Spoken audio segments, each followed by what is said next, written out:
Il est toujours sur le gong, mais... Allez-y.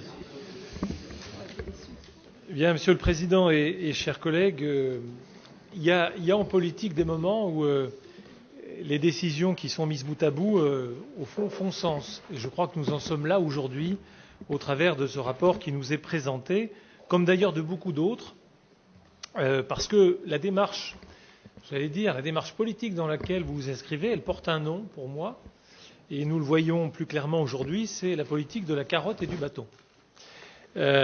Parce que j'ai le sentiment qu'on n'a de cesse ici que de vouloir distinguer les bons des mauvais élèves, que l'on veut célébrer les uns quand on stigmatise un peu les autres. C'est un peu, à mon sens, une vision binaire de la société que moi je vois pour ma part beaucoup plus riche et en tout cas beaucoup plus diverse. Et on ne nous fera pas ici le procès de l'égalitarisme. Il n'a jamais été question de cela. Il y a cette manière dont vous considérez, c'est vrai, au travers de ce rapport, ou du moins d'une partie du rapport, je le précise, parce qu'il y a en effet des choses qui sont acceptables, il y a la manière dont vous considérez les élèves. Moi, je le dis, effectivement, ma collègue a évoqué le manque de sérieux. Moi, je dirais quelle idée saugrenue de vouloir considérer comme méritant 8% des élèves, pourquoi pas 5 et pourquoi pas 15 au fond, hein. Il ne s'agit pas de tous les reconnaître. Nous ne sommes pas loin, à mon avis, du tirage au sort que vous avez dénoncé tout à l'heure. Pourquoi ne pas le faire sur la base de critères qui seraient parfaitement objectifs? Parce que il y a l'initiation au premier secours, par exemple. Il y a donc une réussite là qui pourrait être valorisée au plan de l'engagement citoyen. C'est un exemple. Et puis il y a eu récemment, pour peu que ça intéresse les collègues, mais une cérémonie de distinction de ceux qui se sont engagés dans la réalisation, par exemple, de courts-métrages. Eh bien, là aussi, il y a une manière de reconnaître l'engagement et la réussite. Moi, je crois que le risque avec ce rapport, c'est de laisser s'engager l'arbitraire dans des choix qu'auront à faire des personnes qui sont assez loin des élèves. Les choses ont été dites. Le principal, qui est en charge de l'administration de l'établissement,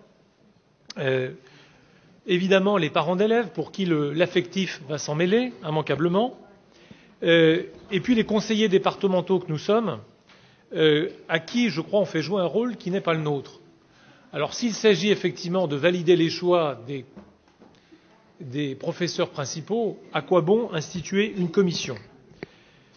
Moi, je crois qu'il n'est pas dans les missions de ce département de mettre en place ce type d'action.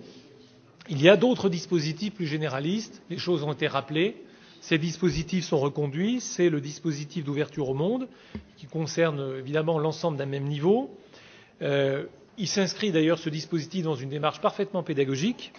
On peut par exemple citer le travail qui est fait en lien avec les lieux de mémoire ou les séjours de découverte linguistique.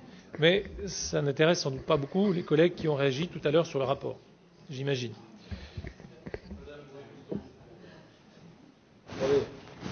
Madame Bouvet-Multon, on fera le débat dans le débat après. Voilà. Je demande de pouvoir écouter tout le monde de manière à ce que on puisse avancer. Je veux dire simplement, parce que c'est aussi affaire de moyens. Si le département a quelques moyens, eh bien, il pourrait par exemple répondre à une demande qui a été faite par le collège de Venat, qui vous a été transmise de longue date, de ce que l'on me dit, et qui évoque par exemple l'obsolescence du matériel de sciences. Depuis plusieurs mois, aucune réponse n'a été faite malgré les relances. Il y a donc évidemment dans ce collège, comme dans d'autres, des besoins urgents. Il y a des besoins prioritaires et qui concernent l'ensemble des élèves. Et je pense que cette enveloppe pourrait ou aurait pu être consacrée à ces moyens. Parce que, moi je le dis, créer un dispositif qui va au fond aboutir à exclure 92% des élèves chaque année. Alors statistiquement, et ce n'est pas professeur de mathématiques qui va me contredire, mais après 4 années passées au collège, une immense majorité des élèves, les 2/3 au fond, n'aura jamais été reconnue comme méritante. Alors je vous laisse imaginer ce que cela peut susciter chez l'enfant en termes de ressentiment, voire d'injustice. Je sais que nous sommes en période de Coupe d'Europe, de football, que bientôt se profilent les Jeux Olympiques, mais j'ai le sentiment, au fond, qu'au travers de ce dispositif, il y a un peu la nostalgie des blouses grises ou des blouses noires qui s'imposaient dans un temps ancien Et moi, je crois personnellement que nous ne sommes plus au temps des médailles ou des bons d'achat, parce que tout ne se menait pas. Moi, je crois que, au contraire, il y a autre chose à offrir et faire espérer à l'âge de l'adolescence. Alors, j'entends évidemment la fibre sociale ou le couplet sur cette dimension pour nous expliquer que les élèves boursiers, 17%, auront un peu plus de considération. Mais est-ce qu'on peut faire croire à un seul moment que les 245 000 € qui vont être accrédités ou plutôt versés à ce dispositif vont venir compenser le million d'euros qu'on a mis à la charge des familles en 2016 ici en supprimant les aides aux accueils de loisirs sans hébergement? Moi, je ne l'oublie pas. Je crois que non seulement le compte n'y est pas financièrement, mais cette mesure est assez discriminante. Et j'allais dire, au travers d'une cérémonie, on voit bien à quelle fin de communication politique on veut aller. Vous nous dites l'avoir établi en lien avec l'éducation nationale. Je regrette que M. le Dazen n'ait pas été présent ce matin. Je lui aurais posé la question. Alors, vous voudrez bien nous préciser le nombre de rencontres qui ont eu lieu avec lui, personnellement, et puis le nombre de chefs d'établissement associés. Parce que les principaux de collèges sur lesquels va peser la charge de la sélection, en tout cas pour un certain nombre, je les ai rencontrés, ils n'ont pour cela pas été concertés, et en tout cas, ils sont assez éplorés de cette proposition. Alors je vais répondre sur quelques points. J'ai l'impression que vous mélangez beaucoup les budgets.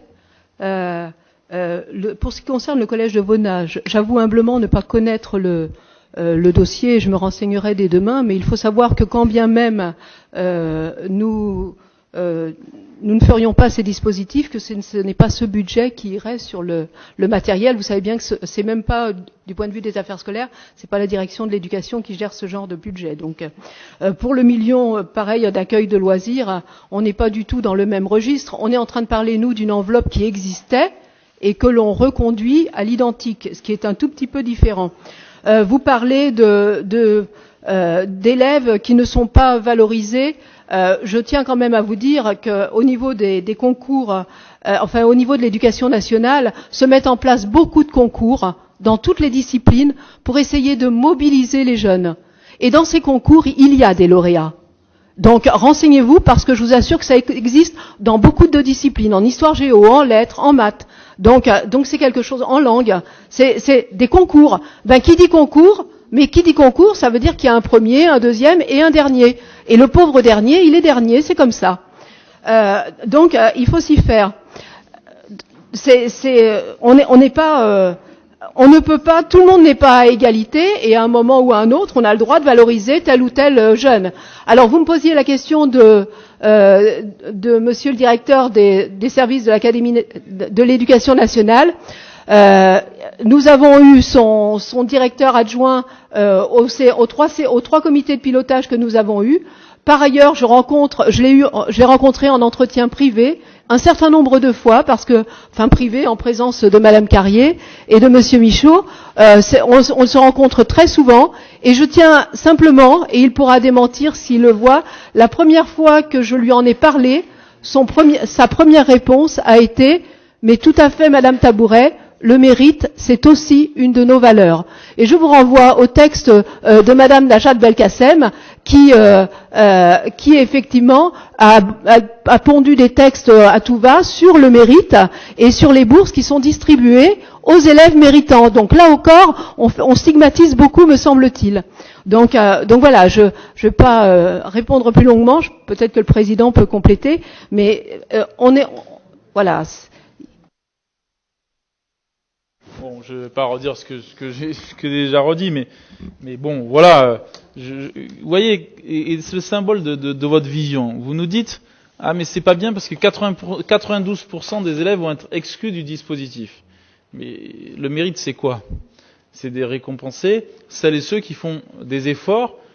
Et je dis pas que les 92% restants ne font pas d'efforts, mais les 8% en font plus que les 92 restants. Vous me parliez d'une référence par rapport à l'Euro de foot. À l'arrivée, il y en a un qui gagne, il n'y en a pas deux. Sinon, c'est pas la peine de faire une compétition. Donc, ce que je veux dire par là, c'est que franchement, d'abord, je trouve que c'est très stigmatisant vis-à-vis, y compris de Martine Tabouret, qui a fait un travail remarquable sur ce sujet, et je ne vous permets pas de dire que les principaux sont de votre côté sur ce sujet-là.